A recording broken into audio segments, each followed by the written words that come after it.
امام کائنات نے جب یہ کہا تو حضرت عائشہ رونے لگی اور روتے ہوئے کہنے لگی ینظر بعضهم الی بعض، اے اللہ کے نبی کیا مرد عورتوں کو اور عورتیں مردوں کو دیکھ رہی ہوں گی میدان محشر میں؟ کیا مرد عورتوں کو اور عورتیں مردوں کو دیکھ رہی ہوں گی؟ اللہ کے نبی اس کا جواب کیا دیتے ہیں؟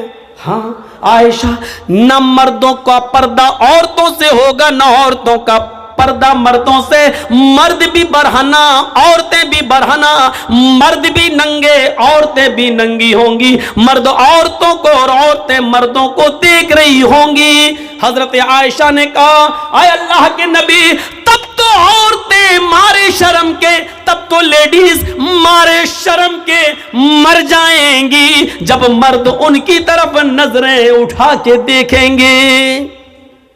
یہاں اگر کوئی لڑکی پر لڑکا نظر نہ ڈالے نہ دیکھے تو وہ کہتی میرے میک اپ میں کمی تو نہیں ہے، میرا ڈریس تو صحیح ہے کہ نہیں، پھر لڑکا دیکھ کیوں نہیں رہا ہے؟